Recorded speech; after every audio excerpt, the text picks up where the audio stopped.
So hello everyone, this is Priya Sen. Welcome to Gyan Sagar classes. I hope आप सब बढ़िया होंगे और खुश होंगे। तो बच्चों, कल ही आपके सीए फाउंडेशन के पेपर कंप्लीट हुए हैं। आज हम पेपर डिस्कस करेंगे पेपर 4 जो कि हुआ था बिजनेस इकोनॉमिक्स का। बिजनेस इकोनॉमिक्स का पेपर आपका मॉडरेट था, ना तो ज़्यादा टफ था ना ही बहुत ज़्यादा ईजी था। कुछ क्वेश्चन बहुत टफ थे, कुछ क्वेश्चन बहुत ईजी थे। तो चलिए आइए बच्चों डिस्कस करते हैं पेपर 4। क्वेश्चन नंबर 1 देखिए, विच of the following does not describe the nature of the business economics. इसमें से कौन सा बिजनेस इकोनॉमिक्स को डिस्क्राइब नहीं करता है। ये नॉर्मेटिव नेचर होता है, बिल्कुल सही है। इट इज इन आर्ट भी होता है और it incorporate elements of macro analysis. A C D तीनों सही है। ये it is abstract and purely theoretical. ये सिर्फ एब्स्ट्रैक्ट और प्योरली थ्योरेटिकल नहीं होता है, ये प्रैक्टिकल भी होता है। बिकॉज बिजनेस इकोनॉमिक्स की जो भी अप्रोचेज होती है वो थ्योरी में तो होती है, साथ में वो ऐसी अप्रोचेज होती है जिसको हम बिजनेस में प्रैक्टिकली भी अप्लाई कर सकते हैं। तो हमसे नोट पूछा गया था, तो इसमें से इनकरेक्ट कौन सा है? Option B. Buyer ultimately determines which goods and service will be produced and in what quantities. The given statement in the meaning of, क्या बोला गया है? ऐसी कौन सी मार्केट होता है, ऐसी कौन सी इकोनॉमी होती है जहाँ पे बायर जो चाहता है वही गुड्स और सर्विसेज का प्रोडक्शन होता है। तो कहाँ पर होता है? कंज्यूमर सॉवरेनिटी में। दैट मीन्स इसको बोलते हैं फ्री मार्केट इकोनॉमी या कैपिटल इकोनॉमी। तो फ्री मार्केट इकोनॉमी और कंज्यूमर सॉवरेनिटी एक ही बात है।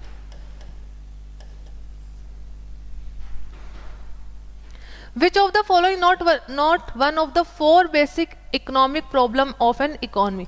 तो इकोनॉमी की 4 बेसिक प्रॉब्लम्स क्या होती है? What to produce, how to produce, for whom to produce and what provision should be made for future growth। ये चारों होती है। Where to produce नहीं होती। तो इसका आंसर हमसे नोट पूछा गया था, तो थर्ड का आंसर क्या होगा? Option B. Finance minister was discussing balance of trade and balance of payment. This area comes under. Finance minister क्या डिस्कस कर रही है? बैलेंस ऑफ ट्रेड और बैलेंस ऑफ पेमेंट। तो आपको पता है बैलेंस ऑफ ट्रेड पूरी कंट्री का होता है, बैलेंस ऑफ पेमेंट भी पूरी कंट्री को सेंटर में रख के सोचा जाता है। और जहाँ पे पूरी कंट्री की एग्रीगेट की बात होती है उसको हम क्या बोलते हैं? Macro economics. तो फोर्थ का आंसर होगा option B. Which of the following is an example of normative statement. देखिए, नॉर्मेटिव स्टेटमेंट का मतलब क्या होता है? नॉर्मेटिव स्टेटमेंट में आपको फैक्ट के साथ साथ वैल्यू जजमेंट भी दिया जाता है। वैल्यू जजमेंट का मतलब आपको क्या करना चाहिए, जहां पर भी शुड और मस्ट वर्ड यूज होगा वो अपने आप में नॉर्मेटिव स्टेटमेंट हो जाता है। The demand for good will increase if it's price decreases. तो देखिए, यहाँ पे तो आपको सिर्फ फैक्ट बताया गया और जहां पे भी फैक्ट होता है वो सिर्फ पॉजिटिव स्टेटमेंट होता है। नॉर्मेटिव में वैल्यू जजमेंट होना मैंडेटरी है। तो यहाँ पे क्या बोला गया? Demand for a good will increase. किसी भी गुड्स की डिमांड इंक्रीज होगी अगर प्राइस डिक्रीज होगी, तो ये आपका पॉजिटिव है, नॉर्मेटिव नहीं है। The government should increase tax on liquor to reduce its consumption. तो यहाँ पे देखिए वैल्यू जजमेंट दिया जा रहा है ऑप्शन बी के अंदर। अभी तक मैंने सी डी पढ़ा भी नहीं है, लेकिन बी में शुड वर्ड आ गया तो मुझे पता लग गया कि ये क्या है? आपका नॉर्मेटिव स्टेटमेंट है। गवर्नमेंट को टैक्सेस इंक्रीज करने चाहिए लिकर के ऊपर, एल्कोहल के ऊपर, ताकि लोग इसका कंजम्पशन क्या करें? कम करें। तो फिफ्थ का आंसर होगा B. When some people start investing money in share market, then many people start following the same without considering its advantage and disadvantage is an example of। इसमें क्या बोला गया? जब कुछ पीपल क्या करते हैं? शेयर मार्केट में इन्वेस्ट कर रहे हैं, उनको देख के बहुत सारे लोग जिनको उस मार्केट की नॉलेज भी नहीं है वो भी क्या करते हैं? मार्केट के अंदर इन्वेस्टमेंट करना स्टार्ट कर देते हैं। दैट मीन्स किसी भी पर्सन का अगर बिहेवियर या कंज्यूमर का बिहेवियर अपने आसपास वाले लोगों को देखकर चेंज हो जाता है तो उसको हम क्या बोलते हैं? डेमोन्स्ट्रेशन इफेक्ट या बैंड वैगन इफेक्ट। तो इसका आंसर क्या होगा? Option B. Ceteris paribus is a Latin phrase that generally means। Ceteris paribus का मतलब क्या होता है? Being other things remaining constant। जब भी आप कोई लॉ पढ़ते हो तो हमें उस लॉ को समझने के लिए अदर फैक्टर्स को कांस्टेंट मानना पड़ता है। तो एक लैटिन फ्रेज होती है, इसका लैटिन फ्रेज होती है जो होती है Ceteris paribus, जिसका मतलब क्या होता है? All other things being equal या कांस्टेंट, एक ही बात है। तो इसका आंसर क्या होगा? 7 का answer option A. The slope of demand curve is. Demand curve का स्लोप क्या होता है? Delta P upon delta Q. ठीक है, 8 का आंसर होगा option B. A shopkeeper sells two commodities A and B which are close substitute. तो substitute goods की इलास्टिसिटी की बात हो रही है।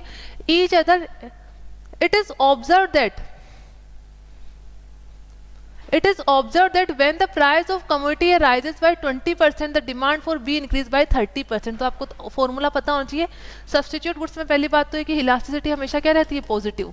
तो नेगेटिव में तो आपका आंसर आ ही नहीं सकता। कॉम्प्लीमेंट्री गुड्स की क्या होती है? नेगेटिव होती है। ठीक है, कॉम्प्लीमेंट्री गुड्स की नेगेटिव होती है और सब्स्टिट्यूट गुड्स की पॉजिटिव होती है। तो ये तो कट गया, ये भी कट गया, बचा ए और सी। इसका फॉर्मूला क्या होता है, percentage change in demand upon percentage change in price. Percentage change in demand कितना था हमारा, डिमांड 30% थी और प्राइस कितनी थी 20%। तो इसका आंसर क्या हो जाएगा, ए नहीं होगा, इसका आंसर क्या होगा सी। 9th का आंसर हो गया option C. Excess of the price which a consumer would be willing to pay rather than go without a thing over that which he actually does pay is called। इसमें क्या बोला गया है, आप किसी चीज के लिए ज्यादा प्राइस देने के लिए रेडी हो लेकिन मार्केट में उसकी प्राइस पहले से ही कम है, तो वो क्या होता है, consumer surplus. What consumer willing to pay minus what he actually paid, ये क्या होता है, कंज्यूमर सरप्लस। तो इसका आंसर क्या होगा 10th का बी। इसमें से पूछा गया है कि which of the following indifference में which of the with reference to the following indifference में which of the following curve represent highest satisfaction level। तो देखिए इंडिफरेंस कर्व क्या बताता है, दो गुड्स के वो कॉम्बिनेशंस बताता है जिसपे कंज्यूमर को सेम सेटिस्फेक्शन रिसीव होगा। दैट मीन्स इस आईसी कर्व पे आप कोई भी कॉम्बिनेशन खरीद लो आपको सब पे सेम सेटिस्फेक्शन मिलेगा। बट हायर पूछा गया है, तो हायर इंडिफरेंस कर्व क्या बताता है, हायर सेटिस्फेक्शन लेवल बताता है। बिकॉज हायर आईसी कर्व में दोनों गुड्स की क्वांटिटी ज्यादा होती है, गुड्स ए की भी ज्यादा होगी बी की भी ज्यादा होगी। तो आपसे हाईएस्ट पूछा गया तो हाईएस्ट कहाँ मिलेगा, आईसी 3 पर। तो इसका आंसर होगा ऑप्शन ए। 11th का आंसर होगा option A IC 3। 12th which of the following refer to the want satisfying power. Want satisfying power क्या होती है, utility of goods and service. It is not absolute but relative, it is subjective concept and it is depend upon the mental attitude of people. तो utility होती है, ठीक है, अपने आप में सब्जेक्टिव होती है। जिस पर्सन को जो चीज पसंद होती है उसको कंज्यूम करने पे यूटिलिटी होगी रिसीव। लेकिन अगर सेम चीज जिस पर्सन को बहुत पसंद है और दूसरे को बिल्कुल ना पसंद है तो उसको उसकी कोई यूटिलिटी नहीं मिलेगी। दैट मीन्स यूटिलिटी अपने आप में क्या होती है, सब्जेक्टिव होती है और ये मेंटल एटीट्यूड पे डिपेंड करती है। तो 12th का आंसर होगा option A. If the price of wheat increases from 1800 per quintal to 2200 per quintal and consequently the quantity supply rises from 2000 quintal to 3200 quintal, calculate the elasticity of supply. तो elasticity of supply का formula होता है delta Q upon Q multiply by P upon delta P. Delta Q कितना है अपना, पहले कितनी थी 2000 क्विंटल, अब हो गई 3200। डेल्टा क्यू कितना हो गया 1200। ओरिजिनल कितना हो गया 2000। ओरिजिनल प्राइस कितनी है हमारी 1800 और चेंज इन प्राइस कितना हो गया 400। इसको सोल्व कर लीजिए तो आपका आंसर आ जाएगा, ठीक है। इसको सोल्व करेंगे तो हमारा आंसर आएगा 2.7। 13 का आंसर होगा option C. In case of perfectly elastic supply, perfectly elastic का मतलब क्या होता है, प्राइस में बिल्कुल भी चेंज नहीं हो रहा लेकिन क्वांटिटी बहुत ज्यादा चेंज हो जाती है। तो इसका आंसर होगा आपका ES is equals to infinity. The supply function is given as a Q is equal to 120 plus 6p. Find the elasticity of supply when price is ₹10। देखिए इस इक्वेशन को अगर आप सोल्व करेंगे, अभी मैं आपको सोल्व करके नहीं बताया हूं, तो इसका आंसर क्या आएगा आपका 15 का आंसर आएगा +1/3। विच of the following not a characteristic of land. इसमें से कौन सी लैंड की कैरेक्टरिस्टिक नहीं है। लैंड हिट्रोजीनियस होती है, बिल्कुल सही बात है। जिस एरिया में लैंड होगी वो वहाँ के एनवायरनमेंट पे डिपेंड करेगा। तो कहीं की फर्टाइल, किसी लैंड की फर्टिलिटी ज्यादा होती है किसी की कम होती है, तो अपने आप में हिट्रोजीनियस होती है। Supply of land is fixed, ये भी सही है। लैंड हैज मल्टीपल यूजेस, ये भी सही है। लेकिन लैंड कभी भी एक्टिव फैक्टर नहीं होता, ये अपने आप में पैसिव फैक्टर होता है, ठीक है। जब तक हम लैंड पर कैपिटल और लेबर का यूज नहीं करेंगे लैंड से हम कुछ भी प्रोड्यूस नहीं कर सकते। तो 16 का आंसर होगा option B. Cobb Douglas production function is state as, इसका आंसर होगा option D. Q is equal to K L की पावर ए और C की क्या हो जाएगी 1 - a। 17 का answer option D. Based on the information given in the following table, answer the question number 18 to 20। ये आपको टेबल देखनी थी, फिर 18, 19, 20 का आंसर आपको इस टेबल को देखकर देना था। पहले टेबल को कंप्लीट कर लेते हैं। देखिए पहले का टीपी दे रखा है और एपी और एमपी कुछ नहीं देखा, तो आपको पता है पहले का एमपी भी कितना होगा 10 और एपी कैसे निकालते हैं टीपी डिवाइड बाई क्यू, तो ये भी हो गया 10। सेकंड का कैसे निकालोगे आप टीपी, यहाँ पे टीपी दे रखा है तो इसके अंदर एमपी जोड़ देंगे तो सेकंड का टोटल टीपी आ जाएगा। तो 10 + 11 कितना हो गया 21, ठीक है। अगर यहाँ पे 21 आ गया तो मुझे एपी निकालना है। एपी कैसे निकालूंगी टीपी डिवाइड बाई क्यू, तो ये हो जाएगा मेरा 10.5। थर्ड का मुझे क्या निकालना है टीपी। टीपी कैसे निकाल सकती हूँ मैं, एपी गिवन है, एपी मल्टीप्लाई बाई क्यू करूंगी टीपी आ जाएगा, यहाँ पे आ गया 33। फोर्थ का टीपी कैसे निकालूंगी 33 + 11, यहाँ पे क्या आ जाएगा 44 नहीं 45।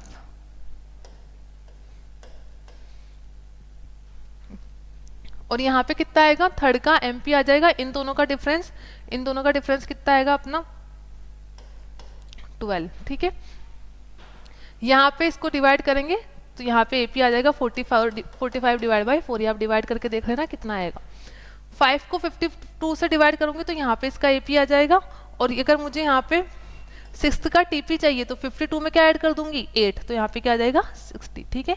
यहाँ पे अगर मैं 52 को 5 से डिवाइड करूंगी तो यहाँ पे एपी आ जाएगा, और 60 को 6 से डिवाइड करूंगी तो यहाँ पे इसका एपी आ जाएगा, ठीक है। क्वेश्चन क्या पूछा गया है 18 में, what will be the average product when quantity of labour is 6। Average product कितना होगा जब क्वांटिटी ऑफ लेबर कितनी होगी हमारी 6 होगी। तो देखिए यहाँ 60 आया था और 60 को 6 से डिवाइड करेंगे तो कितना आएगा 10, तो 18 का आंसर होगा ऑप्शन बी।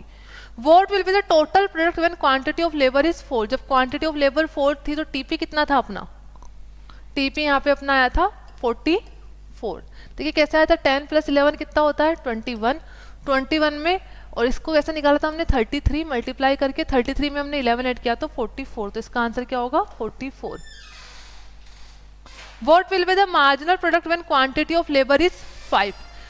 जब क्वांटिटी ऑफ लेबर 5 थी तो एमपी कितना होगा, तो देखिए एमपी कैसे निकालेंगे, यहाँ पे हमारा 44 आया था, यहाँ पे 52 आया था, दोनों को माइनस कर देंगे, दोनों को माइनस करें तो कितना आया 6 और इधर 2, तो ये हो गया 8, तो इसका आंसर क्या होगा 20 का आंसर होगा ऑप्शन ए। क्लियर है, यहाँ पे होगा आपका बी, इसका होगा डी और इसका होगा 20 का ए। इजी था ये क्वेश्चन बहुत ही। Who describe production function as the relationship between the maximum amount of output that can be produced and the input required to make that output। देखिए वैसे इसका आंसर मेरे अकॉर्डिंग तो ए ही होना चाहिए, लेकिन कहीं कहीं पे इसका आंसर आपको डी भी मिल जाएगा, अभी डिपेंड करेगा कि हमारा इंस्टीट्यूट इसको क्या मानता है। वैसे आप अभी इसका आंसर क्या मान के चलेंगे, option A Cobb Douglas production function 21 का A. In short term when AC falls as a result of increase in output marginal cost का क्या ट्रेंड होता है एसी के कंटेक्स्ट में। तो पहले आपको एसी और एमसी कर्व बना के देखना है, ये हो गया हमारा एसी कर्व और ये हो गया हमारा एमसी कर्व।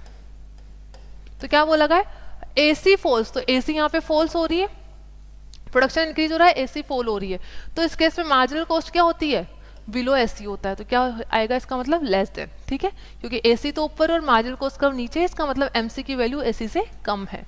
तो 22 का आंसर होगा option B. Initially firm enjoy, देखिए जैसे जैसे एक फर्म प्रोडक्शन इंक्रीज करती है तो उसे इंटरनल इकोनॉमीज के बेनिफिट मिलते हैं, लेकिन अगर एक लेवल के बाद भी ऑप्टिमम लेवल के पहुंचने के बाद भी वो फर्म वहां से ज़्यादा प्रोडक्शन करती है तो उसे डिसइकोनॉमीज अराइज होने लगती है। तो इसमें आएगा initially firm enjoy internal economies of scale and beyond certain limit it suffers internal diseconomies, क्योंकि एक ही फर्म की बात हो रही तो दोनों में क्या आएगा इंटरनल इकोनॉमीज और इंटरनल डिसइकोनॉमीज। 23 का आंसर होगा ऑप्शन है। 24 the long run average cost curve is also called LAC curve, इस तरीके से होता है जो कि बहुत सारे एसएससी कर्व से मिलकर बनता है, इसका नाम क्या है एनवेलप कर्व भी होता है। Are already incurred once and for all and can not be recovered, ऐसी कौन सी कॉस्ट होती है जो इनकर्ड होकर कभी भी रिकवर्ड नहीं होगी, इसको हम क्या बोलते हैं संक कॉस्ट, जो पास्ट में इनकर्ड हो गई अब डिसीजन मेकिंग में भी आप इसका यूज नहीं कर सकते हो। तो 25 का आंसर होगा ऑप्शन है। Price elasticity of demand of a firm under perfect competition will be, price elasticity क्या होती है परफेक्ट कंपटीशन के अंदर। तो प्राइस इलास्टिसिटी पता करने के लिए पहले आपको परफेक्ट कंपटीशन का डिमांड कर्व पता होना चाहिए। परफेक्ट कंपटीशन का डिमांड कर्व एआर कर्व भी होता है, और एआर कर्व क्या होता है यहाँ पे पैरेलल टू ओएक्स एक्सिस, और जो भी कर्व ऐसा होता है उसकी क्या होती है इलास्टिसिटी इनफाइनाइट। क्लियर है, तो 26 का आंसर होगा option B. 27 many seller offering differentiate product to many buyers is the characteristic of, many seller है और differentiate product है, कौन से मार्केट में होता है मोनोपोलिस्टिक कंपटीशन मार्केट में। 27 का होगा B. Identify the correct relationship among MR AR and E, तो एमआर एआर और ई का करेक्ट रिलेशन होता है option D MR is equal to AR multiply by E minus 1 upon E. तो 28 का आंसर हो गया option D. 29 total revenue will be maximum when elasticity is equals to, देखिए इसका आंसर होगा टोटल रेवेन्यू मैक्सिमम कब होती है जब इलास्टिसिटी क्या होगी आपकी इक्वल्स टू 1, ठीक है, जब इलास्टिसिटी इक्वल्स टू 1 होती है तो उस लेवल पे किसी भी बिजनेस की या फर्म की टोटल रेवेन्यू अपने मैक्सिमम लेवल पे चली जाती है। When both demand and supply increases the equilibrium quantity, ठीक है, जिस भी बच्चों को इनमें डाउट होता है वो कर्व बना के देख ले, क्या बोला गया है डिमांड एंड सप्लाई इंक्रीज हो रही है, ये ओरिजिनल डिमांड कर्व है ओरिजिनल सप्लाई कर्व है, ठीक है, डिमांड भी मैंने इंक्रीज कर दी, इधर कर दिया राइट की तरफ शिफ्ट, और सप्लाई भी इधर शिफ्ट हो गई। तो यहाँ पे मेरी क्वांटिटी तो मुझे पता लग रहा है इंक्रीज ही होगी। ठीक है, पहले यहाँ पे थी ओ क्यू, अब क्यू 1 हो गई। तो ये तो मुझे पता है कि इक्विलिब्रियम क्वांटिटी तो इंक्रीज ही होगी, तो ये भी नहीं होगा और डी भी नहीं होगा। बचा क्या मेरे पास, सी बचा और बी बचा। अब देखिए यहाँ पे क्या लिखा है, प्राइस कांस्टेंट रहेगी। प्राइस कांस्टेंट क्यों रहेगी, हमें ये थोड़ी ना पता है कि डिमांड के कंपैरिजन में सप्लाई कैसे चेंज हो रही है। हो सकता है दोनों इंक्रीज हुई हो लेकिन supply will be change more than demand. अगर ऐसा हुआ होगा तो प्राइस कम हो जाएगी। अगर डिमांड इंक्रीज हो रही, सप्लाई भी इंक्रीज हुई, बट डिमांड में परसेंट सप्लाई के कंपैरिजन में ज़्यादा हुआ तो प्राइसेस क्या हो जाएगी, ज़्यादा हो जाएगी। तो प्राइस के बारे में तो हम बता नहीं सकते, तो अनसर्टेन है। हम सिर्फ क्वांटिटी के बारे में बता सकते हो। 30 का आंसर क्या होगा, option C. Identify the correct below mention condition for equilibrium of a firm under perfect competition. ठीक है, परफेक्ट कॉम्पिटिशन में कंडीशन क्या होती है, M R is equal to M C होना चाहिए।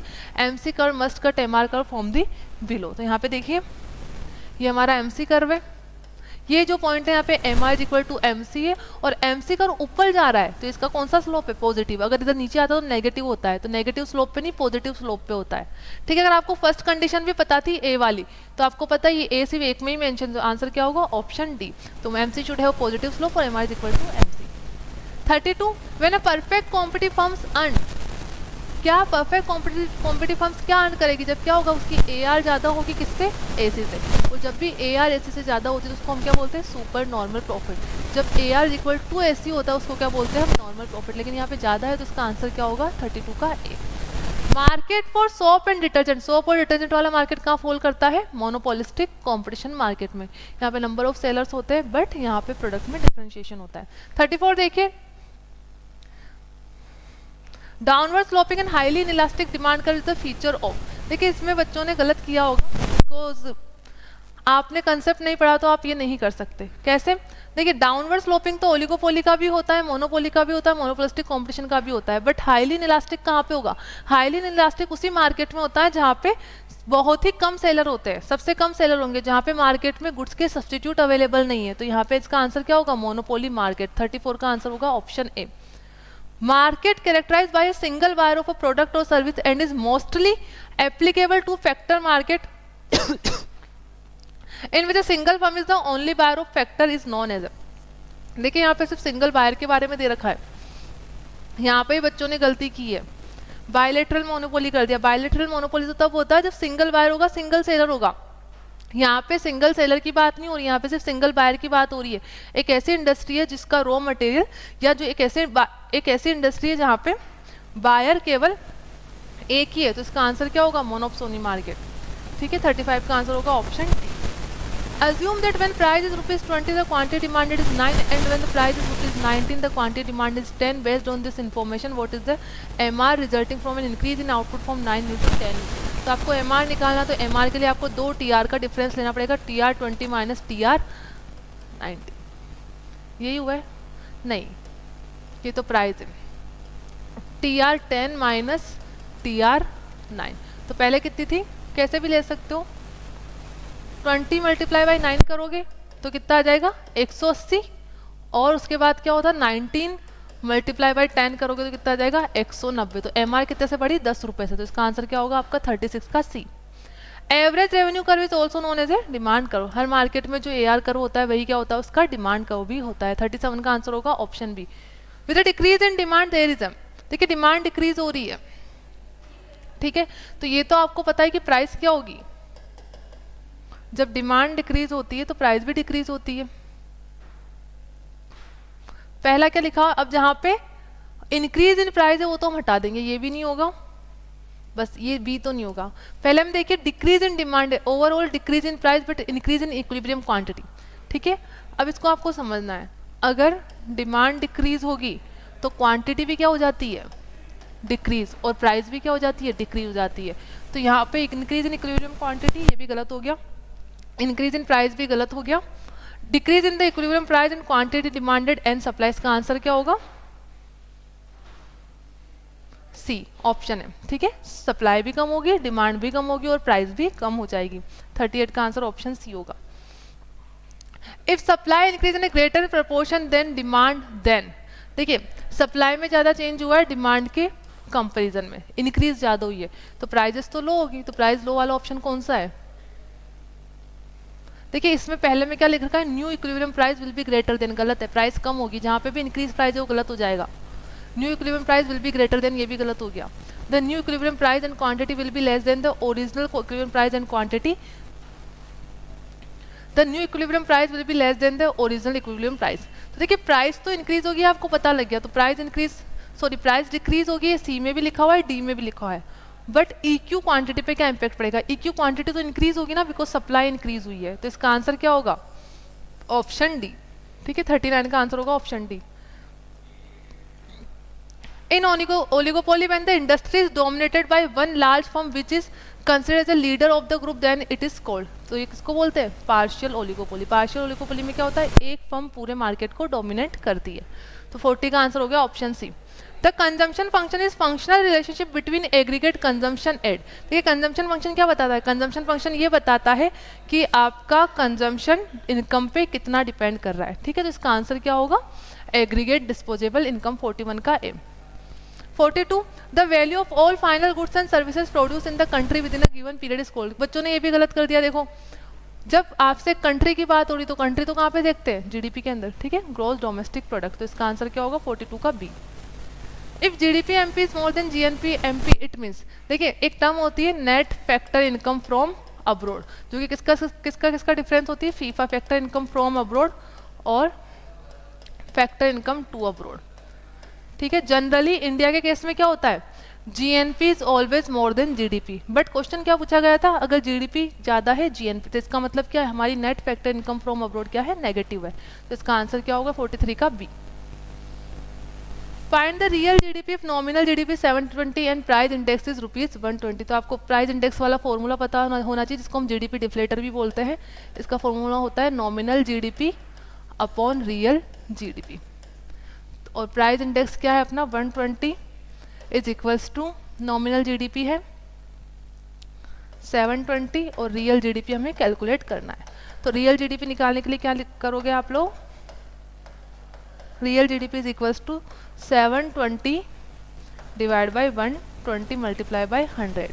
इसको सोल्व करोगे तो आंसर कितना आएगा? 44 का answer option C. Which of the following not a true for personal income? Personal income के केस में कौन सा इसमें से ट्रू नहीं है? It is an income receive by household sector, बिल्कुल सही बात है। It includes non profit institution serving household, ये भी बिल्कुल सही है। It is a measure of actual current income receipt of person only from productive activities. Personal income में सिर्फ प्रोडक्टिव एक्टिविटीज नहीं आती है। अगर किसी पर्सन को नॉन प्रोडक्टिव एक्टिविटी जैसे पेंशन हो गया, ठीक है, स्कॉलरशिप हो गई, उससे पैसा मिला है तो वो भी काउंट होता है। तो इसका आंसर क्या होगा? ऑप्शन सी। ट्रू ये नहीं है, बिकॉज ये यहाँ पे ये भी इंक्लूड होता है। Calculate average propensity to save when C is equal to 300 Y is equal to 1200। तो देखिए एपीएस कैसे निकालोगे आप? S upon Y. तो 1200 रुपये में से 300 रुपये को कंज्यूम कर लेता, सेविंग कितना कर रहा है? 900 डिवाइड बाई 1200। इसको सोल्व कर लो आप। जब इसको सोल्व करोगे तो कितना आएगा? 9 को इससे डिवाइड करोगे तो आ जाएगा आपका 0.75। ठीक है, इसको आप ऐसे सोल्व करोगे 6। ठीक है, इसका आंसर क्या होगा आपका? 46 का option C. Marginal propensity to consume is, देखिए एमपीएस क्या होता है? सॉरी एमपीएस नहीं, MPC. Marginal propensity to consume हमेशा या तो 0 से ज़्यादा होगी या 1 से कम होगी। 0 से ज़्यादा क्यों होगी? क्योंकि किसी भी पर्सन की इनकम कितनी कम हो वो अपना खाना पीना बंद नहीं करता, कुछ ना कुछ हमेशा कंजम्पशन करेगा, तो 0 नहीं हो सकती। और 1 से कम क्यों होती है? जब भी किसी भी पर्सन की इनकम इंक्रीज होगी तो वो पूरा का पूरा पैसा क्या नहीं करता है? कंजम्पशन पे खर्च नहीं करता, अपनी सेविंग को इंक्रीज करता है। तो उसका आंसर क्या होगा? Always less than unity but greater than 0।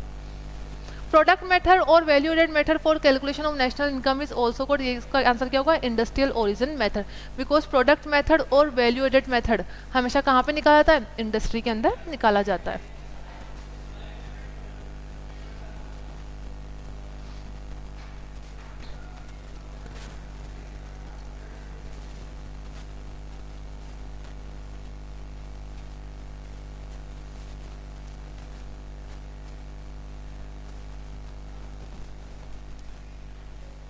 49 देखिए, in a 3 sector model suppose C is equal to A plus 0.6 और YD I is equal to 60, G और T दोनों क्या है 10 है, मतलब गवर्नमेंट एक्सपेंडिचर भी 10 है और टैक्स भी 10 है। Where C is consumption, I is investment, YD is disposable income, G is government expenditure and T is tax. Find out the equilibrium level of the national income. देखिए इस पूरी equation को मैं भी सोल्व नहीं करवा रही हूँ, अगर आप चाहे तो कमेंट सेक्शन में बता सकते हैं, मैं सोल्व करवा दूंगी, लेकिन इसका अभी आंसर आप देख लीजिए। 49 का आंसर क्या होगा, ऑप्शन सी। कैसे निकालोगे आप, सी कैसे होता है ए प्लस बी वाई डी, ठीक है। सी का मतलब क्या होता है, कंजम्पशन दे रखा है। ए का मतलब क्या होता है, ऑटोनोमस कंजम्पशन, यहाँ पे ऑटोनोमस कंजम्पशन क्या है आपका 8 है, बी क्या हो गया 0.6 हो गया, और वाई डी कैसे निकालोगे आप, वाई माइनस जी माइनस टी करके, ठीक है। तो ये पूरी इक्वेशन सोल्व करोगे तो आपका आंसर क्या आ जाएगा, 49 का answer option C. 50 in economy investment expenditure increase by 300 crore and marginal propensity to consume is 0.6, calculate the total increase in income. देखिए ये कैसे निकालेंगे, पहले आपको क्या निकालना पड़ेगा, मल्टीप्लायर निकालना पड़ेगा। 1/1 minus MPC, 1 divide by 1 minus 0.6, तो क्या हो जाएगा 1/0.4, तो यहाँ पे कितना आ गया आपका 2.5। अब जो 2.5 आएगा इसको आपको 300 से मल्टीप्लाई करना है। जब 300 को 2.5 से मल्टीप्लाई करोगे तो क्या आ जाएगा, डी का answer 750 crore. While using the income method, which of the following income is included while calculating national income? देखिए कैपिटल गेंस नहीं होगा, बिकॉज कैपिटल गेंस हमेशा ऑलरेडी यूज एसेट्स को सेल करने पे होता है, तो सेकंड हैंड होता है, इससे प्रोडक्शन में कोई इंक्रीमेंट नहीं होता, ये नहीं होगा। विंडफॉल प्रॉफिट भी इसका आंसर नहीं होगा। Income from sale of second hand goods not related to current sales, इसलिए इसका आंसर यहाँ पे ये भी नहीं होगा। इसका आंसर क्या होगा, कमीशन एंड ब्रोकरेज, 51 का डी। आपको जीवीए निकालना है, आपके पास सेल्स है, ओपनिंग स्टॉक है, closing stock and intermediate consumption है 250। तो देखिए कैसे निकालोगे, सेल्स में से देखिए, सेल्स तो किससे रिलेटेड होती है, करंट ईयर से रिलेटेड होती है, सेल्स को तो हम टोटलिटी में लेंगे। ओपनिंग स्टॉक प्रीवियस ईयर से रिलेटेड, इसको माइनस कर देंगे। क्लोजिंग स्टॉक करंट ईयर से रिलेटेड, इसको ऐड कर देंगे, और इंटरमीडिएट कंजम्पशन को भी हम लेस कर देंगे। तो सेल्स कितनी थी 750, इसमें से हम ओपनिंग स्टॉक कितना 300 को माइनस कर देंगे, प्लस कर देंगे 200 और माइनस 250। तो यहाँ पे माइनस कितना होगा आपका, 750 में 200 तो ऐड होगा 950, और इसमें से 550 लेस होगा, तो आंसर कितना आएगा 400। 52 का आंसर होगा ऑप्शन ए। नॉमिनल जीडीपी क्या होता है, नॉमिनल जीडीपी का मतलब होता है वो जीडीपी जिसके अंदर हम इन्फ्लेशन का इम्पैक्ट भी लेते हैं, तो इन्फ्लेशन का इम्पैक्ट करंट प्राइजेस पे होता है, तो इसका आंसर क्या होगा 53 का C, GDP at current price. The investment multiplier define as the ratio of, देखिए इन्वेस्टमेंट मल्टीप्लायर ये बताता है कि हमारी नेशनल इनकम में कितना चेंज होगा due to change in the investment of the country, तो इसका आंसर क्या हो जाएगा option D. The ratio of total consumption to total income is known as A, total consumption मतलब सी अपॉन वाई को हम क्या बोलते हैं, APC, average propensity to consume, तो इसका आंसर क्या हो जाएगा आपका option A. When entrepreneur are pessimistic about future market condition, entrepreneur pessimistic है, मतलब पेसिमिस्टिक मतलब उनको कोई भी कंडीशन फेवरेबल नहीं लग रही, तो क्या होगा मार्केट में, जब पेसिमिस्टिक हो गए, आप निराशावादी रहोगे, तो आप मार्केट में इन्वेस्टमेंट नहीं करना चाहोगे, दोस्तों इकोनॉमी में क्या हो जाएगा, कॉन्ट्रैक्शन आ जाएगा, कोई भी इन्वेस्टमेंट नहीं करेगा, सब लोग सेविंग ज़्यादा करेंगे, तो सेविंग जब अपने पास रख लोगे तो फंड का मोबिलाइजेशन नहीं हो पाएगा, तो इसका आंसर क्या होगा, economy faces contraction in economic activities. 57 which of the following not a characteristic of business cycle, business cycle में क्या होता है, बिजनेस साइकिल जब एक्सपांशन हो, पीक हो, कॉन्ट्रैक्शन हो, ट्रफ हो, और वापस ऐसे पीरियोडिकली स्टार्ट हो जाती है, ठीक है। ट्रफ के बाद वापस क्या आएगा, एक्सपांशन, पीक, कॉन्ट्रैक्शन, ट्रफ, तो ये क्या होती है, इसको बिजनेस साइकिल बोलते हैं। दे अकर पीरियोडिकली, ये बिल्कुल सही बात है, पीरियोडिकली का मतलब एक्सपांशन के बाद पीक ही आता है, पीक के बाद कॉन्ट्रैक्शन ही आएगा, कॉन्ट्रैक्शन के बाद ट्रफ ही आएगा, ट्रफ के बाद वापस एक्सपांशन आएगा, तो ये पीरियोडिकली होती है, बिल्कुल सही बात है। दे आर रिकरेंट, ये बार बार होती है, ये भी सही है। दे अकर एट रेगुलर इंटरवल, ये गलत बात है, क्यों गलत है, ये रेगुलर इंटरवल पे नहीं होती है, हो सकता है कभी पीक वाला फेज आपका ज़्यादा चल रहा हो, कभी एक्सपांशन वाला ज़्यादा चल रहा हो, कभी कॉन्ट्रैक्शन वाला ज़्यादा चल रहा हो, तो हमसे नोट पूछा गया था, नोट के लिए आंसर क्या होगा option C. Which of the following not a internal cause of business cycle, internal क्या नहीं होगा, इंटरनल नहीं होगा, इसका मतलब क्या होगा, वो एक्सटर्नल होगा, तो इसमें से एक्सटर्नल ढूंढ लीजिए, एक्सटर्नल क्या होगा, इसका answer variation in government spending. Change in stock price, new order for capital and consumer goods are example of. देखिए जब भी इकोनॉमी में स्टॉक प्राइस चेंज होने लग जाते हैं, न्यू ऑर्डर मिलने लग जाते हैं, इसका मतलब इकोनॉमी एक्सपांशन फेज में जाने वाली हो। जब एक्सपांशन फेज में जाने वाली तो ये अपने आप में क्या होते हैं, लीडिंग इंडिकेटर। 59 का आंसर होगा option A. Variable that change after the real output change are called, after जहाँ पे भी आ गया तो ये क्या हो जाएंगे, lagging indicator. Taxes on agriculture income is levied by, agriculture income पे टैक्स लगाने की राइट सेंट्रल गवर्नमेंट के पास नहीं होती, किसके पास होती है, स्टेट गवर्नमेंट के पास होती है। तो इसका आंसर क्या होगा, 61 का B. Government direct production of an economic goods for example electricity and public transportation service are example of. हमने देखिए 3 फंक्शन पढ़े थे, अलोकेटिव फंक्शन, रीडिस्ट्रीब्यूशन फंक्शन और स्टेबलाइजेशन फंक्शन। जब भी गवर्नमेंट गुड्स बनाती तो कौन सा फंक्शन होता है इसका, अलोकेटिव फंक्शन। अब progressive direct tax system ensure, progressive direct tax system क्या होता है, प्रोग्रेसिव डायरेक्ट टैक्स सिस्टम वो होता है जहाँ पे जिन लोगों की इनकम ज्यादा होती है उन पर ज्यादा टैक्स लगाया जाता है ताकि टैक्स का बर्डन फेयरली डिस्ट्रीब्यूट हो सके। तो इसका आंसर क्या होगा, those who have greater ability to pay contribute more and their tax burden is distributed fairly among the population. 63 का answer B. Non debt capital receipt of government include, देखिए capital receipt 2 type की होती है government की, एक तो होगी date receipt और एक ही नॉन डेट। डेट में तो क्या था, किसी से लोन ले लिया, लोन आपकी लायबिलिटी है बट वो आपने लिए तो आपकी कैपिटल रिसिप्ट हो गई। नॉन डेट का मतलब क्या हो गया, आपने किसी और को लोन दे रखा था और लोन से वापस आपकी रिकवरी हुई तो ये नॉन डेट में आएगा। तो recoveries of loan and advances. 65 when the outcomes of policy are not visible for some time it is called, इसको क्या बोलते हैं, इम्पैक्ट लेग। ठीक है, कभी कभी RBI fiscal policy monetary policy लेके आती है और आरबीआई मॉनेटरी पॉलिसी लेके आती है और गवर्नमेंट फिस्कल पॉलिसी लेके आती है, तो कुछ टाइम तक उसका इम्पैक्ट दिखाई नहीं देता, उसको क्या बोलते हैं, impact lag. The excess of the government total expenditure, total की बात हो रही है, ओवर इज टोटल, तो इसका आंसर क्या होगा, फिस्कल डेफिसिट। 66 का B. The receipt which neither create any liability nor cause any reduction in the assets of government, तो जो भी खर्चा है इनकम आपके एसेट्स और लायबिलिटी को इम्पैक्ट नहीं करता, वो रेवेन्यू नेचर का होता है। तो इसका आंसर क्या होगा, revenue receipt. Which of the following is applied on inter state movement, देखिए इंटर स्टेट मूवमेंट का मतलब क्या होता है, एक स्टेट से दूसरे स्टेट के बीच में। जब इंट्रा होती तो सीजीएसटी प्लस एसजीएसटी लगता है, बट यहाँ पे इंटर की बात हो रही है, इंटर में क्या लगेगा, IGST. The cap and trade method use by the government to ensure that pollution is minimize in the most cost effective way is an example of. ठीक है, गवर्नमेंट क्या करती है, एक्सटर्नलिटीज का मतलब क्या होता है, आउटसाइडर जो भी नेगेटिव इंपैक्ट होते हैं एनवायरनमेंट को, उसको कम करने के लिए क्या करती है, कैप लगा देती है ट्रेड के ऊपर। तो ये क्या होता है, पॉल्यूशन को कम करने का तरीका होता है। तो इसका आंसर क्या होगा, ऑप्शन है government intervention to correct externalities. Externalities का मतलब क्या होता है, negative impact on the environment. Which constitutional body maintain fiscal federalism in India, fiscal federalism in India को, फिस्कल फेडरलिज्म मेंटेन करने का इंडिया में काम करता है फिनेंस कमीशन। फिनेंस कमीशन हर 5 साल के लिए कॉन्स्टिट्यूट होता है। वो ये सेंट्रल गवर्नमेंट को ये एडवाइस देता है कि सेंट्रल गवर्नमेंट के बाद जितने भी टोटल टैक्सेस है उसमें से कितना पार्ट स्टेट गवर्नमेंट को डिस्ट्रीब्यूट किया जाएगा। 70 का आंसर होगा option D. 71 which of the following not a characteristic of money, money की कैरेक्टरिस्टिक क्या नहीं होगी, जनरली एक्सेप्टेबल होती है, एफर्टलेसली रिकॉग्नाइजेबल भी होती है, इजिली ट्रांसपोर्टेबल भी होती है, but easily reproducible by people ये नहीं होती है। ठीक है, इसका आंसर क्या होगा, डी, क्योंकि मनी को बनाने के राइट सिर्फ सेंट्रल गवर्नमेंट के पास है, तो ये इजिली रिप्रोड्यूसिबल नहीं होती है। 71 का आंसर हो गया ऑप्शन डी।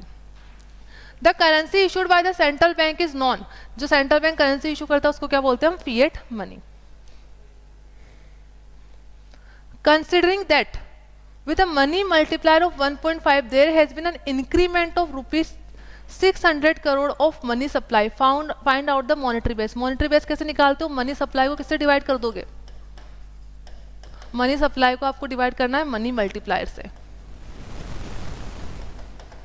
तो यहाँ पे हमारा मनी सप्लाई 600 करोड़ है, मनी मल्टीप्लाई 1.5 है, इसको डिवाइड करोगे तो कितना आ जाएगा, 400 करोड़। 73 का आंसर होगा option C.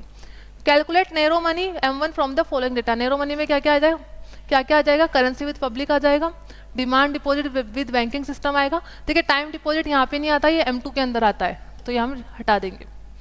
Other deposit with RBI ये भी आ जाएगा, और सेविंग डिपॉजिट पोस्ट ऑफिस भी M1 के अंदर नहीं आता है।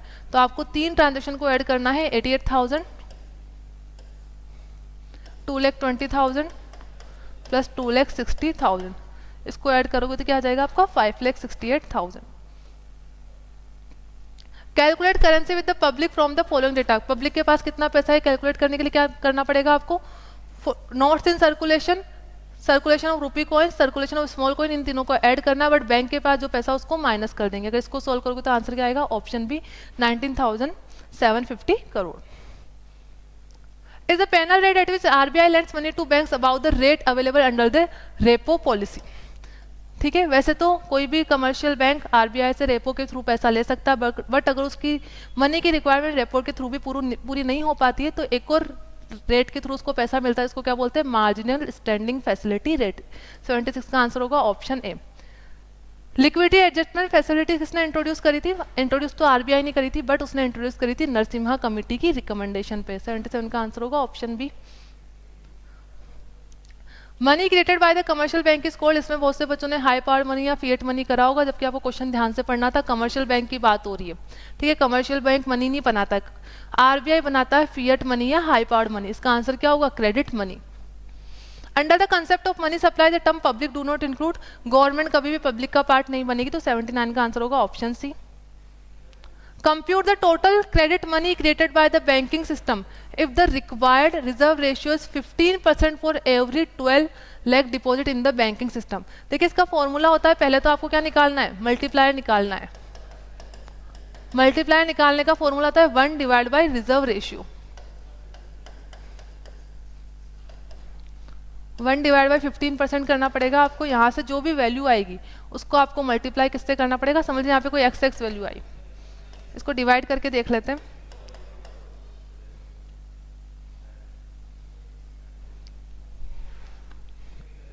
रिक्वायर्ड रिजर्व रेशियो में 15% को हम कैसे लिखेंगे? 0.15 लिखेंगे।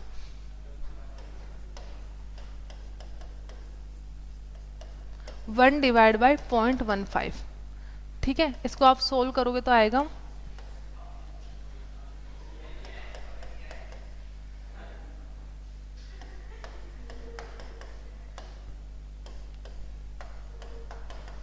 6.67 आएगा।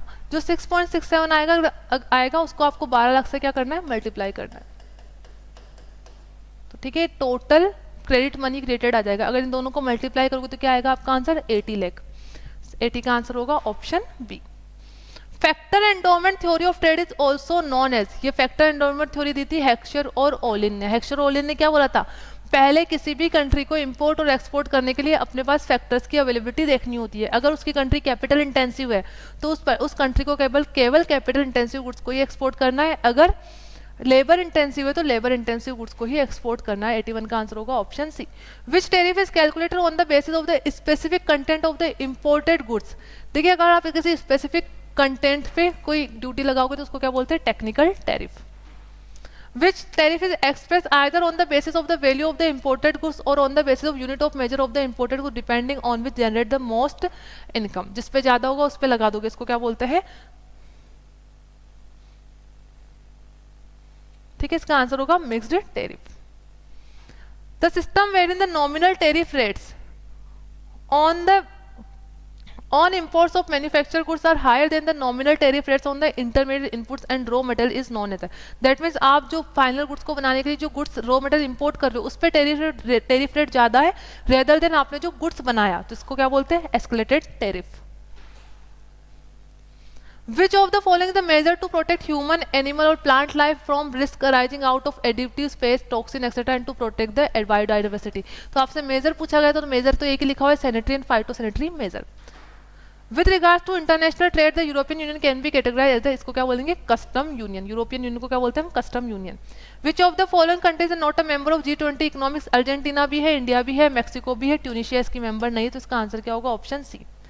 Investment which are reciprocal investment between countries are referred to as, ठीक है। दो कंट्रीज के बीच में, मतलब एक कंट्री ने किया तो सामने वाली कंट्री भी इन्वेस्टमेंट करती है, इसको क्या बोलते हैं हम? Two way direct foreign investment. 88 का आंसर होगा option C. A total ban imposed by the government on imports or export of some or all commodities to a particular country or region for a specified or indefinite period is known as a embargo। 89 का answer क्या होगा? embargo, जब एक country दूसरी country से export और import को पूरी तरह बैन कर देती है। The theory of comparative advantage in international trade was presented by, comparative advantage वाली थ्योरी किसने दी थी? डेविड रिकार्डो ने। Facilitate and improve access to Indian government data, इसका आंसर क्या होगा? NDAP, ठीक है। ये एक प्लेटफॉर्म है जहां पे आपको गवर्नमेंट का डाटा किसी जनरल पब्लिक को बहुत इजीली अवेलेबल हो जाता है। Which scheme is aimed at promoting manufacture of electric and hybrid vehicle technology and to ensure sustainable growth for the same? इसका आंसर क्या होगा? फेम इंडिया 92 का ए. Which act was initially aimed for regulation of large firm which had relatively large market power? इसका answer होगा MRTP act 1969. हालांकि अभी act नहीं, इसकी जगह कॉम्पिटिशन एक्ट आ चुका है, लेकिन बट कॉम्पिटिशन एक्ट से पहले MRTP एक्ट में monopolies restrictive and trade practices act हुआ करता था, जो मार्केट में इंश्योर करता था कि कॉम्पिटिशन बना रहे, किसी भी फर्म की मार्केट में मोनोपोली क्रिएट ना हो. इसका आंसर है 93 का D. From which year onwards India followed the manage floating exchange rate? इसका आंसर होगा 1993. मैनेज फ्लोटिंग एक्सचेंज रेट का मतलब है ना तो ये पूरी तरह फिक्स है, ना ही पूरी तरह फ्लोटिंग है. कुछ पार्ट हमारी एक्सचेंज रेट का मार्केट पर डिपेंड करता है और कुछ को आरबीआई या सेंट्रल गवर्नमेंट कंट्रोल कर लेती है. कब से हुआ था? 1993 में हुआ था. MSP is fixed by the government of India the cost of production. देखिए इसमें ए और सी दोनों हो सकते हैं, मुझे थोड़ा कंफ्यूजन है, अब बाद में आंसर की में देख लेंगे. जनरली जो मिनिमम है वो तो 1.5 टाइम है, और हमसे पूछा क्या गया था? Is fixed by the government. इस क्वेश्चन को अज्यूम करके लग रहा है कि करंट की बात हो रही है, तो इसका आंसर क्या हो सकता है? ए भी हो सकता है और सी भी हो सकता है. Which policy was adopted to ensure world-class industrial infrastructure which would attract cutting-edge technology and boost FDI and local investment in textile sector? Textile sector को प्रमोट करने के लिए इंफ्रास्ट्रक्चर डेवलपमेंट करने की जो बात की गई थी वो की गई थी पीएम मित्रा स्कीम में. 96 का होगा option A. During the British period, modern industry sector saw lopsided growth with the dominance of industries. तो ब्रिटिश पीरियड में सबसे ज्यादा डेवलपमेंट किसका होता? कॉटन एंड जूट इंडस्ट्री का. 97 का होगा option C. Statutory recognition was granted to. किसको स्टैट्यूटरी रिकॉग्निशन बनी थी? किसके लिए? कैपिटल मार्केट को कंट्रोल करने के लिए. तो आपको पता होना चाहिए दो मार्केट होते हैं, money market and capital market. पूरे मनी मार्केट को इंडिया में आरबीआई रेगुलेट करता है, जबकि कैपिटल मार्केट को सेबी रेगुलेट करता है. तो 98 का आंसर होगा option C. In which of the following sector FDI is not permissible? ठीक है, टेलीकॉम में भी है, एविएशन में भी है, डिफेंस में भी, बट एफडीआई नॉट पूछा गया था. हमारे एटॉमिक एनर्जी सेक्टर में अभी भी एफडीआई परमिसिबल नहीं है. Production of milk is included in which sector? Production of milk मतलब ये एग्रीकल्चर सेक्टर और नेचुरल रिसोर्सेज से रिलेटेड है, तो इस कहाँ पर आ जाएगा? Option C. 100 का आंसर होगा ऑप्शन सी. तो देखिए आपका पेपर वैसे थोड़ा सा टफ था ही, ठीक है, कुछ क्वेश्चन टफ थे लेकिन कुछ बहुत ईजी थे. तो आपका पेपर हो चुके हैं और उम्मीद करते हैं कि आप सभी सीए फाउंडेशन में पास ही हो जाए. इसके अलावा आपके बाकी जो भी पेपर्स हुए हैं उनके भी सॉल्यूशन वीडियो अपलोड हो जाएंगे. तब तक के लिए आप हमारे साथ बने रहिए. धन्यवाद.